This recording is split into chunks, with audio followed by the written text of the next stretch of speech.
बिस्मिल्लाहिर्रहमानिर्रहीम, अस्सलाम वालेकुम नाज़रीन। दुनिया न्यूज़ पर आप देख रहे हैं प्रोग्राम नुक्ता नज़र। मैं हूं आपका मेज़बान मोहम्मद अशमल जामी। प्रोग्राम में शरीक गुफ्तगू होंगे जनाब मुजीबुर रहमान शामी साहब। आज एक बार फिर हमारा जो मौजू है वो अमरीकी सदारती इंतखाबात हैं। जो हालिया अमरीकी जो तारीख़ है इंतखाबात की, उसमें दिलचस्प तरीन ये इंतखाबात होते हमें दिखाई दे रहे हैं। वजह यह है कि आज इस वक्त तक भी ये तय नहीं हो पा रहा कि कौन होगा वाइट हाउस का मकीन, वाइट हाउस का मेहमान।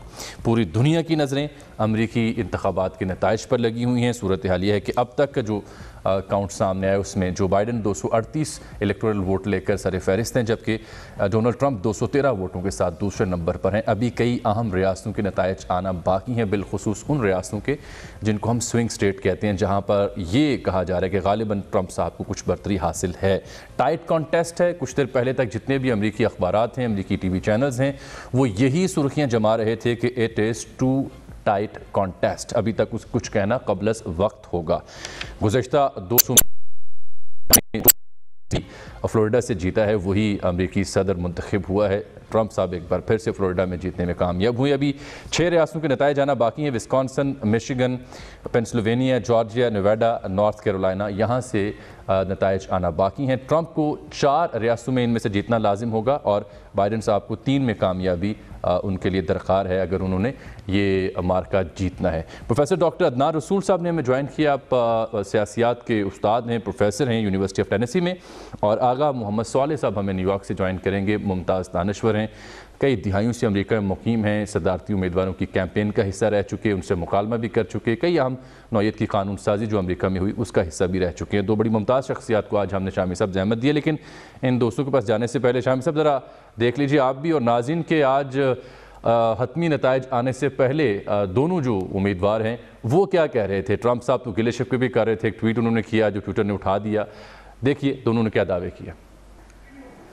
दोनों थके थके से दिखाई दिए अपने इन बयानात में, अपने इन दावों में, लेकिन बदस्तूर दोनों पुरुमीद हैं। ट्रंप साहब तो एक कदम आगे चले गए और कह दिया सुप्रीम कोर्ट चला जाऊंगा, क्योंकि ये धांधली का खदशा उन्होंने जाहिर किया कि वोटिंग की गिनती क्यों रोक दी गई है। शाम साहब, प्रोफेसर अदनान रसूल साहब ने क्लास पढ़ाने जाना है, तो मैं चाहूँगा कि उनसे गुफ्तगू का हम आगाज़ करें। ओवर टू यू शाम साहब। अदनान साहब, ये बताइए कि इस तरह की कुछ सूरत हाल कभी तारीख़ में पेश आई है जिस तरह आज देख रहे हैं आप? अस्सलाम वालेकुम शामी साहब। अस्सलाम वालेकुम जामी। सर, इस तरह की सिचुएशन पहले एक दफ़ा हो चुकी है और वो 2000 के अंदर हुई थी, जब वाइस प्रेसिडेंट अल गोर और प्रेसिडेंट बुश इंतखाब लड़ रहे थे। उस टाइम पे ये हुआ था कि फ्लोरिडा के अंदर इलेक्शन काउंटिंग के ऊपर काफ़ी ज़्यादा इश्यूज आ गए थे, जिस वजह से इवेंचुअली जाके फैसला सेनेट के अंदर हुआ था और सेनेटर्स ने जाके इवेंचुअली वोट किया था और उसकी बुनियाद के ऊपर डिसीजन हुआ था। प्रेसिडेंट ट्रंप और रिपब्लिकन पार्टी आज से नहीं, पिछले 6-7 हफ्तों से ये बात रिपीट कर रहे हैं कि हम लोग सुप्रीम कोर्ट जाएंगे और अगर हमें इलेक्शन के अंदर लगा कि किसी किस्म का कोई खदशा है कि जिसके अंदर मेल इन बैलेट की काउंटिंग जो है वो डिले होती है, तो हम ज़रूर सुप्रीम कोर्ट से इस मामले के अंदर डिस्कस करेंगे और उन पर केस लेके जाएंगे। मसला सिर्फ इतना सा है कि जो मेल इन बैलेट्स होते हैं उन तक जो उनकी काउंटिंग शुरू होती है वो लेट शुरू होती है। इसके अंदर याद रखने की बात यह है कि मिशिगन, विस्कॉन्सिन और पेंसिल्वेनिया के अंदर मेल इन बैलेट्स की काउंटिंग आज शुरू होनी है। फिलाडेल्फिया के अंदर आज सुबह 5 बजे उन लोगों ने मेल इन बैलेट्स काउंट करने शुरू किए हैं। कोरोना वायरस की वजह से ज्यादातर लोगों ने बड़े शहरों के अंदर खास करके मेल इन बैलेट्स किए थे, जिसका मतलब यह है कि उन लोगों ने अपना बैलेट भेज दिया था और वो बैलेट खुलते हैं जब on the election day voting खत्म होती है और वो बैलेट्स की तादाद इतनी ज्यादा है कि उनको काउंट करने में भी 3 से 4 दिन अभी लगेंगे। जॉर्जिया के अंदर भी जो रिजल्ट इवेंचुअली आएगा वो सिटी ऑफ अटलांटा के वोट्स अभी तक काउंट नहीं हुए, फिलाडेल्फिया के वोट्स पेंसिल्वेनिया में काउंट नहीं हुए, डिट्रॉइट के वोट्स अभी मिशिगन में काउंट नहीं हुए। तो ये अभी काफी हद तक कबल वक्त है कि हम इस तरह की बातें शुरू कर दें, बट रिपब्लिकन पार्टी ने अपने फेथफुल को यकीन दिलाना है कि वो अभी तक इसमें हैं, तो वो जो कहना चाहेंगे वो कहेंगे ताकि लोग हिम्मत ना हारें। देखिए, बुश साहब का और जो इलेक्शन हुआ था अल गोर का, शामी साहब कुछ पूछ रहे हैं। अल गोर का और बुश का जो इलेक्शन था उसमें तो अल गोर ने कंसीड कर लिया। उन्होंने कहा अगरचे मैं सुप्रीम कोर्ट के फैसले से इत्तफाक नहीं करता लेकिन उसको कबूल करता हूँ। यहाँ तो बुश साहब जो हैं यानी यहाँ तो ट्रंप जो हैं उन्होंने अपनी कामयाबी का ऐलान कर दिया था और उन्होंने कहा है कि जो बैलेट पेपर्स 4 बजे सुबह के बाद मौसूल हुए हैं उनको काउंट नहीं किया जाना चाहिए। तो यहाँ तो एक बड़ा बुनियादी मसला जो है पैदा हुआ है। अगर वो सुप्रीम कोर्ट में जाते हैं तो फिर इसमें तवालत पकड़ सकता है मामला। सर उसके अंदर जो छोटी सी बात है वो ये है कि प्रेसिडेंट के पास कोई हक हासिल नहीं है डिक्लेयर करना का कि किस वक्त कौन सा वोट काउंट होगा। ये हक सिर्फ एक बंदे के पास होता है, वो होता है सेक्रेटरी ऑफ स्टेट। अमेरिका के अंदर फेडरल इलेक्शन कमीशन नहीं है, यहाँ पे स्टेट इलेक्शन कमीशन होता है। जो स्टेट इलेक्शन कमीशन डिसाइड करता है, जिसके हेड होते हैं सेक्रेटरी ऑफ स्टेट, वो बात फाइनल होती है। तो उसके अंदर प्रेसिडेंट जो चाहे कहना पसंद करें या बाइडेन साहब जो चाहे कहना पसंद करें, वो उनकी मर्जी है। डिसीजन तो सेक्रेटरी ऑफ स्टेट ने करना है, सर्टिफिकेशन सेक्रेटरी ऑफ स्टेट ने करनी है। मिशिगन के अंदर पेंसिल्वेनिया के गवर्नर ने कल खास करके ये बात क्लियरली कही है कि जब तक हमारे पूरे वोट काउंट नहीं होंगे तब तक हम लोग सर्टिफाई नहीं करेंगे। जिसका मतलब ये है कि अगर ये सुप्रीम कोर्ट ले भी जाते हैं तो पेंसिल्वेनिया की अपने कॉन्स्टिट्यूशन के मुताबिक वो स्टेट को सर्टिफाई तब तक नहीं करेंगे जब तक सारे वोट नहीं होते हैं काउंट। कुछ स्टेट्स के अंदर नवंबर मौसूल होंगे मेल इन बैलेट्स, उनको भी काउंट किया जाएगा। इसके ऊपर रिपब्लिकन 3 मुकदमे हार चुके हैं। पहले टेक्सास में हारे हैं, मिशिगन में मुकदमा हारे हैं, मिनेसोटा में मुकदमा हारे हैं। तो ये लिटिगेशन में मामला जाएगा। मसला कंसेशन का है। कंसेशन एक लॉ नहीं है, कंसेशन एक नॉर्म है, ये एक डिसेंसी थी। अगर उस डिसेंसी को कोई बंदा फॉलो नहीं करता तो उसका मतलब ये नहीं है कि वो लीगली बाइंडिंग है। बात सिर्फ इतनी सी है कि अगर प्रेसिडेंट ट्रंप के इलेक्शन हार जाते हैं वोटिंग गिनती के बाद तो कॉन्स्टिट्यूशन के मुताबिक इनकी मुद्दत 20 जनवरी को वैसे ही खत्म हो जाती है। चाहे वो माने चाहे ना माने, वो उनकी मर्जी है। कॉन्स्टिट्यूशन की मद के अंदर तो ये बात क्लियर लिखी है कि 20 जनवरी को इनका आखिरी दिन होगा। 21 जनवरी को जो भी ना सबसे ज्यादा वोट लेके आएगा वो हल्फ उठाएगा और अगले 4 साल हुकूमत करेगा। तो उसमें ये कहने की बातें अपनी डॉक्टर साहब ये देखें 200 अभी तक जो नंबर्स हम देख रहे हैं 238 बाइडेन साहब के पास हैं, 213 ट्रंप साहब के पास हैं, कुछ स्टेट्स के नतीजे आना बाकी हैं, आप उनका नाम भी ले रहे हैं। तो जिन स्टेट्स से रिजल्ट्स आना बाकी हैं उनके ट्रेंड्स को देखते हुए कुछ कहा जा सकता है, कोई राय कायम की जा सकती है? सर अभी ये बात करना बहुत अर्ली है क्योंकि उसके अंदर देखें सिटी ऑफ अटलांटा के अंदर basically 4 county, city of Atlanta के अंदर 4 काउंटीज हैं। ग्विनेट काउंटी है, डिकैप काउंटी है और फुल्टन काउंटी है। डिकैप काउंटी के वोट जो मेल इन बैलेट्स हैं वो तो आज सुबह खुले। ग्विनेट काउंटी की गिनती अभी आधी नहीं हुई है और फुल्टन काउंटी इस वक्त 60% पे खड़ी हुई है। कॉब काउंटी के अंदर भी गिनती अभी 60-70% पे बैठी है। ये वो जगह है जहां से डेमोक्रेट्स ने 60-70% के वोट मार्जिन से जीते हैं इलेक्शन 2018 के अंदर। तो अभी ये बात करना बहुत अर्ली है। इसी तरह मामला है फिलाडेल्फिया के अंदर, जैसा मैंने आपको पहले बताया। नेवाडा, स्टेट ऑफ नेवाडा ने तो फैसला किया कि वो इलेक्शन काउंटिंग रोक के बैठे हुए हैं, अब वो स्टार्ट करेंगे थर्सडे को। तो उन्होंने पूरा दिन ही ऑफ ले लिया है कि उन्होंने फैसला किया कि हम लोग आज वोट काउंट ही नहीं कर रहे, अब हम लोग जाके थर्सडे को वोट काउंट करेंगे। तो ये मामला अभी चलेगा, थोड़ा सा चलेगा। जो सबसे सरप्राइजिंग बात है कि वो एरिज़ोना के अंदर बाइडेन कैंपेन जीत गई है, जो कि सोचा जा रहा था कि बहुत मुश्किल काम होगा। विस्कॉन्सिन के अंदर भी वो लोग आगे हैं, मिशिगन के अंदर वो लोग एक अच्छी स्टेट के अंदर हैं। तो ये रुक रुक के रिजल्ट्स आएंगे। उसमें यह है कि अगर वो जॉर्जिया जीत जाते हैं और मिशिगन जीत जाते हैं या विस्कॉन्सिन जीत जाते हैं तो वो ये इलेक्शन जीत चुके हैं। पर उसका सर्टिफाई होना जो है उसके अंदर हमें 4 दिन भी लग सकते हैं, 1 हफ्ता भी लग सकता है। लिटिगेशन चैलेंजेस के अंदर 4 से 6 हफ्ते भी लग सकते हैं। बट ये मामला अभी कुछ देर चलेगा। ठीक। और एरिज़ोना बड़ी अहम नौयत की स्टेट थी, जिस तरह नताइज उसने दिए डेमोक्रेट्स के हक में। यहाँ पर उमूमी तौर पर रिपब्लिकन्स की नुमाइंदगी होती है, सेनेटर्स उनका ताल्लुक रिपब्लिकन से होता है और उनका ही हल्का समझा जाता है। लेकिन ये अचानक क्या हुआ होगा? वहाँ पे ये डेमोग्राफिक चेंज है। सबसे बड़ा अमेरिका के अंदर मसला जो डेमोक्रेट के हक में है और रिपब्लिकन स्ट्रगल कर रहे हैं वो डेमोग्राफिक चेंजेस हैं। डेमोग्राफिक चेंजेस का मकसद ये है कि इन इलाकों के अंदर जहाँ पे एक ज़माने में 70-80% वाइट वोट होता था, अब वो चेंज होता जा रहा है, जिसके अंदर लटीनो वोट बहुत बढ़ गया है। एरिज़ोना के अंदर बहुत अरसे से लटीनो वोट ग्रो कर रहा है। पिछली दफा यहाँ से क्रिस्टीन सिनेमा इलेक्शन जीत के आई थी 2018 के अंदर सेनेट का, जो कि तकरीबन एक नामुमकिन सी बात समझी जा रही थी। इस दफा मार्क केली जीत के आए हैं मार्था मैकसाली को हरा के। तो एरिज़ोना के डेमोग्राफिक्स इस तरह शिफ्ट हुए हैं कि वहाँ से अब चीजें बदली जा रही हैं। यही हाल जॉर्जिया के अंदर भी है। जॉर्जिया के अंदर भी डेमोक्रेट इसीलिए कम्पिटिटिव हुए हैं क्योंकि वहाँ पे डेमोग्राफिक्स बदली जा रही हैं, वहाँ पे माइनॉरिटी ज्यादा हैं, वहाँ पे लाटिनो वोट बहुत ज्यादा बढ़ रहा है। और ये वो लाटिनो वोट है जो कि मायामी या फ्लोरिडा के अंदर पड़ने वाले लाटिनो वोट से मुख्तलिफ है। ये मैक्सिकन, हंडूरन, ग्वाटेमालन वोट है एज अपोज टू जो कि मायामी के अंदर आपके पास वोट है जो कि ज्यादातर क्यूबन अमेरिकन वोट है या वेनेजुएलन अमेरिकन वोट है। वो डिफरेंट नौयत का लाटिनो वोट है। तो यहाँ पे फर्क आना शुरू हुआ है कि डेमोग्राफिक चेंजेस बहुत हुए हैं।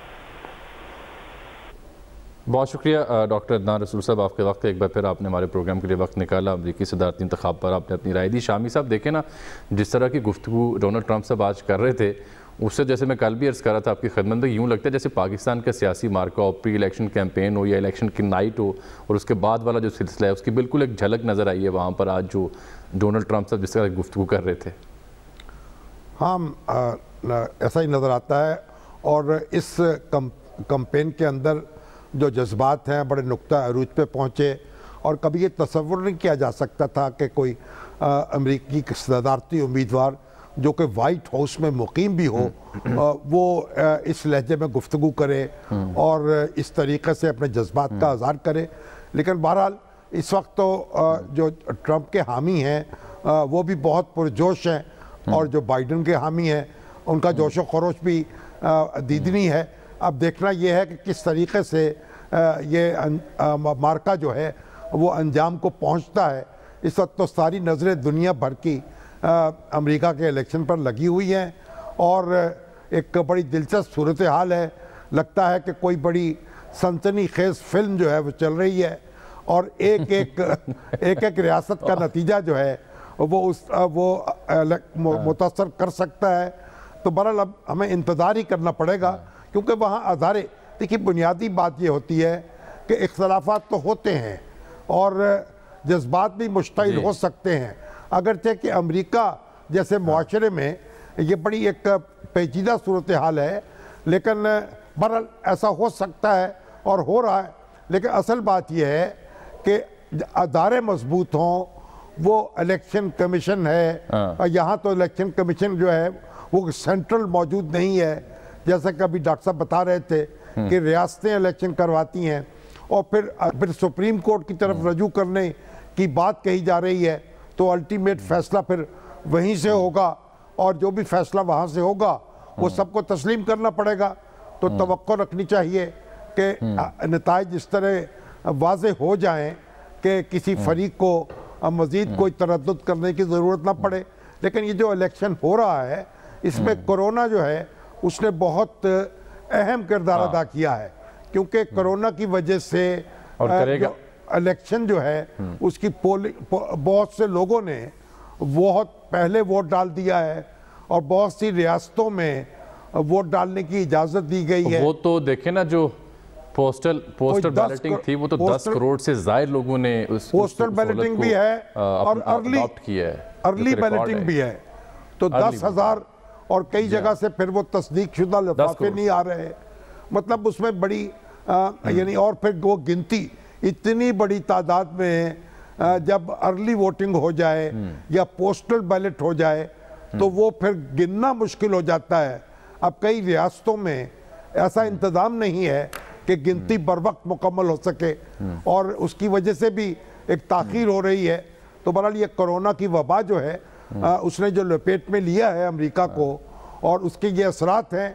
अब हमें इसके सिवा कोई चारा नहीं है कि हम भी देखते रहें और कान अपने लगाए रखें। देखें ना, मेरा ख्याल है शुमाली कोरिया या किसी एक आधे और मुल्क के अलावा दुनिया भर के तमाम ममालिक में आज जो मामला ज़ेर बहस रहा है, लोगों की जहाँ नज़रें रही हैं वो अमरीकी सदारती इंतखाब पर ही रही हैं। सोशल मीडिया हो या TV चैनल्स हों, मुकामी या बैनुल-अक़वामी, हर जगह बस अमरीकी सदारती इंतखाब ही ज़ेर बहस था। अब देखिए, अब बुश सीनियर साहब के बाद ये दूसरा मौका आगा अगर जो बाइडन जीतते हैं कि किसी सदर ने दूसरी मुद्दत के लिए वो मुंतखब नहीं हो पाया, अगर ट्रंप साहब हार जाते हैं। शाम साहब, अगर ये ऐसा होता है, जो बाइडन जीत जाते हैं, तो जो पाकिस्तान से मुताल्लिक़ या अफ़गानिस्तान से जो इनख़लाए फ़ौजों का अफ़गान जो पीस प्रोसेस है उसमें कितनी तब्दीली आ सकती है, ये कितना फ़र्क पड़ सकता है पूरी एडमिनिस्ट्रेशन या एक नई जमात के आने से, रिपब्लिकन्स के अलावा अगर डेमोक्रेट्स जीतते हैं, तो आपकी राय क्या कहती है इस मामले में?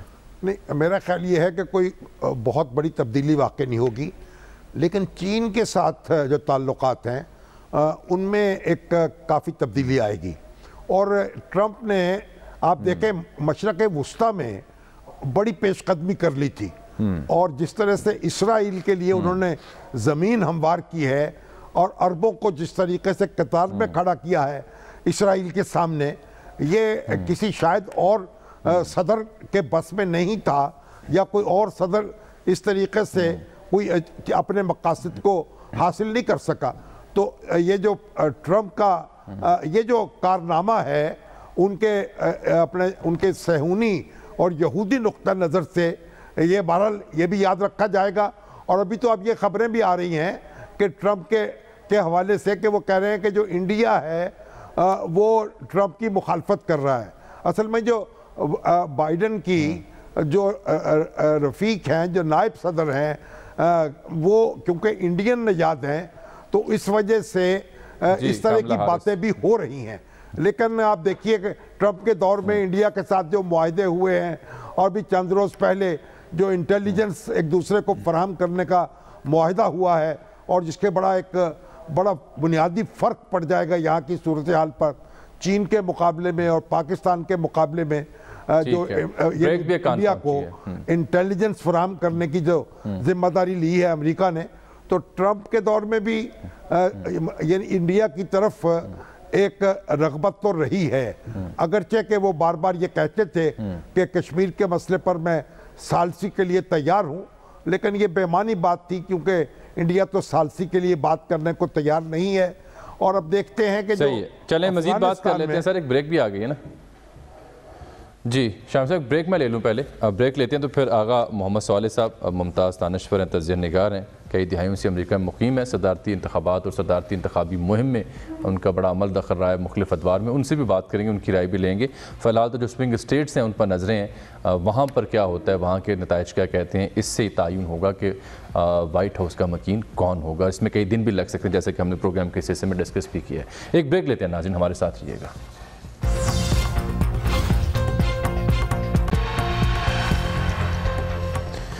वेलकम बैक नाज़रीन। बात हो रही है अमरीकी सदारती इंतखाबात की, नताइज आ रहे हैं, लेकिन हतमी तौर पर कुछ कहना कबल अज़ वक्त है। इस मौजू पर हम बात कर रहे थे और अभी हमें ज्वाइन किया न्यूयॉर्क सिटी से आगा मोहम्मद साले साहब ने, मुमताज़ दानिशवर हैं, कई दिहाइयों से अमरीका में मुक़ीम है और मुख्तलिफ़ सदारती इंतखाबात की कैंपेन्स का हिस्सा भी रहे हैं, मुकालमे में भी हिस्सा लेते रहे हैं। आगा साहब, बहुत शुक्रिया आपके वक्त का।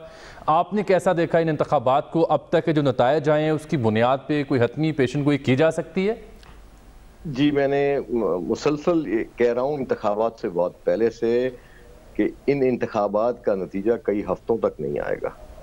अच्छा, कई हफ्तों तक? जी, ये एक डेडलॉक की तरफ बढ़ गए हैं हम, और इसका रिवायती अंदाज में मुमकिन नहीं है कि जैसे ग्रीट एंड कंसीड करते हैं कैंडिडेट हारने वाले, तो इनमें से दोनों तैयार नहीं होंगे, बल्कि सदर ट्रंप तो बिल्कुल तैयार नजर नहीं आएंगे आपको कहीं भी, और प्रेसिडेंट जो वाइस प्रेसिडेंट बाइडन हैं, उनका मामला यह है कि उनकी जो टीम है, उनके जो एडवाइजर्स हैं, वो जैसा उन्हें वो गाइड करेंगे वैसी मूवमेंट चलेगी। नहीं तो आप ये बताइए आगा साहब, तारीख में पहले भी कभी ऐसा हुआ है कि नतीजा इतना लटक गया हो, मौखर हुआ? जी ये ऐसा कभी नहीं हुआ। ये अमेरिका की तारीख का इंतहाई मुनफरिद इलेक्शन है। 240 साल की उनकी डेमोक्रेसी में ऐसी मिसालें आपको पहले कभी नहीं मिलेंगी। मुमासलत हो सकती है वाकयात की, हालात की, लेकिन जो हालात अब पैदा होने जा रहे हैं, ये ऐसे कभी आपने नहीं, इसकी कोई ऐसी मिसाल नहीं मिलती। तो क्या असरात इसके मुरत्तब होंगे? तो ये आपने अमरीकी मुआशरे पर, अमरीकी सियासत पर? इसके जी मैंने 2016 में भी एक बात कही थी इलेक्शन से बहुत पहले कि अमेरिका बदल रहा है और इस बदलते हुए अमेरिका के साथ दुनिया भी बदलेगी और आने वाला कल जो है वो बहुत मुख्तलिफ दुनिया होगी, बहुत मुख्तलिफ अमेरिका होगा। और वो इन 4 सालों में वो चीज़ें किसी हद तक सामने आई हैं, लेकिन अभी जो मामला चल रहे हैं इस इलेक्शन के बाद, ये शामी साहब हम एक ऐसे दोराहे पे खड़े होने वाले हैं जहां हम बहुत कुछ तारीख में बदलता देखेंगे। नहीं, क्या कोई निज़ाम बदल जाएगा, कोई तरीके इंतखाब बदल जाएगा, कोई इलेक्टोरल कॉलेज बदल जाएगा, क्या चीज़ बदलेगी? निज़ाम नहीं बदलेगा, बल्कि एक पॉलिटिकल कल्चर बदलेगा, दुनिया की मईशत बदलेगी, अमेरिका के अंदर बहुत सारी शख्सी आज़ादियाँ बदलेंगी और छोटे छोटे वाकयात बड़े बड़े वाकयात का पेशखामा साबित होते हैं। नहीं, क्या दंगा मुश्ती पैदा होगी, दंगा मुश्ती होगी, झगड़े बढ़ेंगे? भी हो सकती है, सिविल वॉर भी हो सकती है। अच्छा, आपके ख्याल में? अच्छा, ये बड़ी अहम स्टेटमेंट आप दे रहे हैं, यानी पोलराइजेशन बढ़ती जाएगी, तकसीम बढ़ती जाएगी अमेरिका जैसे मुल्क में। बढ़ चुकी है, तकसीम बढ़ चुकी है, बढ़ती जाएगी नहीं, तकसीम हो चुका, अमेरिका तकसीम हो चुका है। नहीं, क्या अमेरिका के अदारे इस काबिल नहीं है कि उसको रोक सके? शामी साहब, मैं फिर आपसे अर्ज करूं, अमेरिका के इदारों का इशू नहीं है इसमें। अमेरिका के इदारे भी मजबूत है, अमेरिका का आइन भी मजबूत है। अब देखना यह है कि जो लोग उन इदारों के सरबराह हैं वो कैसे हैं, जो अमेरिका के सदर हैं वो कैसे हैं, जो उनके मुखालिफ हैं वो कैसे हैं। तो अभी जो मुआशरा है वो बिल्कुल एक तब्दील हुआ मुआशरा है। अभी जो सियासत है वो उसमें पैसे का अमल दखल और पूरी दुनिया में है। आप पाकिस्तान में देखें, आप जहाँ जहाँ जमहूरियत है, सिवाय यूरोप के चंद ममालिक के, पैसा बहुत मेजर रोल प्ले कर रहा है। नहीं, वो दुरुस्त है की मईशत से वो। अच्छा, आपने जो फरमाया कि आप तो कई हफ्तों से ये कह रहे थे कि नताइज में वक्त लग सकता है और बहुत ताखीर होगी, उसकी बुनियादी वजह क्या थी? आपको क्या क्यों लगता था ऐसा कि नताइज ताखीर से आएंगे और आ भी रहे हैं? सवाल सुना नहीं, आपने क्यों कहा ऐसा? कर गई है। मैं आपसे अर्ज ये कर रहा था कि आपकी ये पेशन गोई थी इंतखाबी दिन से पहले भी, जो आप खुद भी फरमा रहे थे कि ये इंतखाबी नताइज आने में बहुत वक्त लगेगा, कई हफ्ते लग सकते हैं, उसकी वजह क्या थी? देखिए मुनीब साहब, पहली बात तो ये है कि कोरोना के पेंडेमिक से जो हालात बने हैं आज के अमेरिका में, 10 दिन से अर्ली वोटिंग हो रही थी। इलेक्शन से पहले 10 दिन पहले अर्ली वोटिंग हुई। रिकॉर्ड वोट अमेरिका की तारीख में, हालिया तारीख में जो वोटों का जो कास्ट होने का तनासुब है वो बहुत बढ़ गया है। और इस बढ़े हुए तनासुब के साथ पोस्टल बैलेट्स भी हैं जिनकी काउंटिंग जो है उस पर बेशुमार इतराज़ात होंगे, वोटर फ्रॉड के मामला सामने आएंगे। क्योंकि इस इलेक्शन में जो कल मेरा एक्सपीरियंस है, पहले आईडी तलब किया करते थे वोटर की, और इस इलेक्शन में आईडी तलब नहीं की गई। अगर आईडी तलब नहीं की गई तो इसका मतलब यह है कि वोटर फ्रॉड हो सकता है। आगा साहब, आप ये जो पाकिस्तानी कैसे होगा फिर ये मामला, कौन तय करेगा? देखिए जी, इसमें अगर अमेरिका के आइन को देखा जाए तो सदर ट्रंप बहैसियत सदर के, एग्जेक्टिव के, उनके पास जो इख्तियारात हैं वो बेपनाह हैं, और सुप्रीम कोर्ट का जो बैलेंस है वो इत्तफाकात ऐसे हैं कि वो भी सदर ट्रंप के हक में है। एक खातून जज जिनका इंतकाल चंद हफ्तों पहले हुआ था, उनके इंतकाल के बाद वो जो सीट थी उस सीट को एक कंजर्वेटिव खातून के जरिए फिल कर दिया गया है, और वो एक नौजवान कंजर्वेटिव खातून है जो कि अगले कई दहाइयों तक सुप्रीम कोर्ट में रहेंगी। अब सुप्रीम कोर्ट में 6:3 गालिबन, if I am not wrong. नहीं, मगर आगा साहब ये अपना जो आपसे कुछ पूछना चाहिए, कंजर्वेटिव रिपब्लिकन जज हैं सुप्रीम कोर्ट के और 3 डेमोक्रेट हैं। नहीं, मगर आपका ख्याल ये है कि आपका जो पाकिस्तानी पस मंजर है उसकी वजह से आप ये अंदाजा लगा रहे हैं कि जैसे पाकिस्तान में हुआ?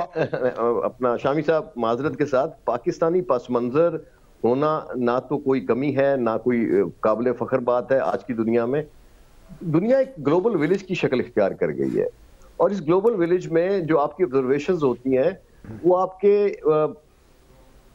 एक्सपीरियंस पे और जो हालात हैं उनसे आप जुड़े हुए हों, आप ग्रास रूट पे वॉइसेस को सुनते हों, लोगों से बात करते हों, उससे होता है। और अमेरिका के इस इंतखाबात में और पिछले जो हिलरी क्लिंटन के इंतखाबात थे, उसमें जो मेन स्ट्रीम मीडिया का जो रोल रहा है, इंटरनेशनल पोल्स का जो रोल रहा है, वो इंजीनियर्ड था। नहीं, कौन इंजीनियर कर रहा था? देखिए, जो कुव्वतें अपने कैंडिडेट को आगे लाना चाहती हैं, जो इन्वेस्टमेंट करती हैं, वो डेफिनेटली उसमें एक रोल प्ले करती हैं। और दुनिया का जो इंटरनेशनल मीडिया है वो कौन सा आज़ाद है, और हम एक दूसरे से जुड़े हुए हैं। और मैं नाम नहीं लेना चाहता, लेकिन बहरहाल इंटरनेशनल मीडिया का एक बहुत बड़ा किरदार है, और उसमें अब सोशल मीडिया ने जगह बना ली है। और वो सोशल मीडिया में जो लोग हैं, और ख़ास तौर पे आप देखें जो पेंडेमिक हुआ और जो दुनिया में लॉकडाउन्स हुए और जो अमेरिका में लॉकडाउन्स हुए, जिस तरह से कोरोना को ट्रीट किया गया, एक कंट्रोवर्सी थ्योरी बन गई है। और इसमें अमेरिका के अंदर कोरोना पे भी पूरा अमेरिका दो हिस्सों में तकसीम नजर आता है। नहीं, मगर ये बताइए कि अगर सुप्रीम कोर्ट तक बात जाती है, फरमाएं कि तो सुप्रीम कोर्ट का जो फैसला होगा जी शामी साहब, वो भी तस्लीम नहीं किया जाएगा क्या? आपके उस पर भी झगड़ा होगा? फिर थोड़ी चली गई। नहीं, अगर सुप्रीम कोर्ट तक बात जाती है, का फैसला तो भारत तस्लीम किया जाएगा ना, जो भी हो। देखिए, इसमें मैं आपको माजी में ले चलता हूं। अल गोर का इलेक्शन जो था, उस इलेक्शन में जो सदर बुश जूनियर थे, उन्होंने जो भी किया और जो वहां मामलात हुए, उस पे कोर्ट में गए अपना प्रेसिडेंट अल गोर और वाइस प्रेसिडेंट अल गोर, और उन्हें सुप्रीम कोर्ट ने कहा घर जाइए, इसको खत्म कीजिए, और 3 दिन में ये मामला खत्म हो गया था। लेकिन यहां हरगिज ऐसा नहीं होगा। ठीक, यानी आप ये फरमाइएगा कि ये जो पेशेंट को ये आप कर रहे हैं, जिस तरह हालात की आप अक्कासी कर रहे हैं कि बड़ी अनरेस्ट है, इदारों का आप जिक्र कर रहे हैं, इन सदारती शख्सियात का जिक्र कर रहे हैं, क्या ऑन ग्राउंड रियल टाइम जो पब्लिक है, आवाम है अमेरिका के, उनके मिजाज में भी अमली तौर पर ये तब्दीली और ये सब कुछ असरात नज़र आ रहे हैं जिनका जिक्र आप कर रहे हैं, या वो पुरसकून बैठे हैं कि उनको गरज नहीं है इससे? बिल्कुल ऐसा ही है, ऐसा ही है। देखिए, सेनेटर बर्नी सैंडर की जो 2 दफा इलेक्शन में आमद है, एक दफा तो वो अपना प्राइमरी हिलरी क्लिंटन से हारे थे, और दूसरी प्राइमरी भी वो हार गए, और इस दफा जो है वो शक्ल मुख्तलिफ है। पिछली दफा सेनेटर बर्नी सैंडर प्राइमरी हारने के बाद उन्होंने हिलरी क्लिंटन को सपोर्ट नहीं किया था, लेकिन इस दफा प्राइमरी हारने के बाद सोशल डेमोक्रेट्स, जिसके वो सरबराह हैं, और अमेरिका में सोशलिज्म का जो नारा बुलंद हुआ है, वो उसके खालिक हैं। और उनके साथ मुंतखब होने वाली नौमुंतखब नौजवान अलेक्जेंड्रिया ओकासियो, जो न्यूयॉर्क के इसी डिस्ट्रिक्ट से जहां मैं बैठा आपसे बात कर रहा हूं, उन्होंने एक वेटरन पॉलिटिशियन थे, जोसेफ क्राउली, कांग्रेसमैन, जो 20 साल से कांग्रेस में थे, और वो डीएनसी के वाइस चेयर थे, क्वींस की डेमोक्रेटिक पार्टी के वो चेयरपर्सन थे, और बड़े बाइख्तियार ताकतवर शख्स थे, जिनके बारे में ये क्या सराई नहीं थी, बल्कि गालिब इम्कान ये था कि अगर वो इलेक्शन ना हार, उसी की जगह वो हाउस में स्पीकर होते। नहीं, मगर मामला जो सोशल डेमोक्रेसी का जो नारा लगा है, आखिरी सवाल कर रहे हैं आपसे, डेमोक्रेटिक पार्टी के अंदर भी तहफुजात पैदा करती हैं। नहीं, वो तो बल्कि मैं ये कहूंगा डेमोक्रेट वक्त कम है, तो आप एक और आखिरी सवाल कर लीजिए। नहीं, आखिरी सवाल ये है कि देखिए, ये जो कुछ भी आप तफसील बयान कर रहे हैं, ये यानी इलेक्शन पर कैसे असरअंदाज होती है, यानी ये कैसे, इससे यह कैसे नतीजा निकला कि इलेक्शन का नतीजा तस्लीम नहीं होगा? इलेक्शन का नतीजा तो सदर ट्रंप तो इसको इस इलेक्शन की कैंपेन के दौरान ही कह रहे थे कि अगर कोई धांधली हुई, क्योंकि देखिए रियासतों में जो हर रियासत में जब वोट डाले जाते हैं तो उस वोट की गिनती का निज़ाम उस रियासत के कंट्रोल में होता है, यानी वो गवर्नर और वो जो एडमिनिस्ट्रेटिव मशीनरी है, वो मशीनरी उस वोट काउंट को करती है और वो रिजल्ट्स डिक्लेयर करती है। तो जो डेमोक्रेटिक स्टेट्स हैं या जो मामलात हैं उसमें साहब बहुत शुक्रिया, वक्त की कमी है, आपका बहुत शुक्रिया, आपने हमें ज्वाइन किया। हमने ऑब्जर्व कर रहे थे कि 6 रियासतों के नताइज आना अभी बाकी हैं, Wisconsin, Michigan, Pennsylvania, Nevada, North Carolina. तो मिशिगन की जो सूरत हाल है वहाँ पर इंतहाई कम फीसद परसेंटेज 0.2% से बाइडन ऊपर हैं। बड़ा टफ कंटेस्ट है वहाँ मिशिगन में जो अभी तक नताइज सामने हैं, और बाकी 6 रियासतों के नताइज जब आएंगे तो फिर ये वाज़ेह हो जाएगा कि किस उम्मीदवार को बरतरी है। नताइज तस्लीम करना या ना करना ये एक नई और अहम डिबेट है। माहिरीन जो हमारे साथ शरीक गुफ्तगू थे उनका ये मानना है कि ये कई दिनों तक, कई हफ्तों तक ये फड्डा जारी रह सकता है, सूरत हाल बिगड़ सकती है। तो इसमें बरहक नज़र आते हैं पूरे अवाम उन्नास भी और पूरी दुनिया भी कि अमरीकी इंतखाबात पर जिन्होंने नज़रें गाड़ रखी हैं। दिलचस्प दिन आने वाले हैं अमरीकी सदारती इंतखाब के नताइज के हवाले से, हम भी नज़र रखेंगे और तबसरा तज़िया आपकी खिदमत पेश करेंगे। यहाँ एक ब्रेक है।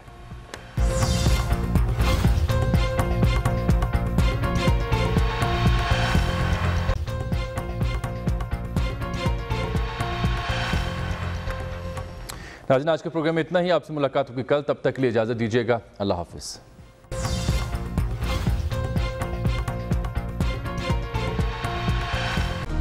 Hi, it's Sayyeda Shanaz here. Thank you for watching Dunia News. For more videos and updates, don't forget to click the subscribe button.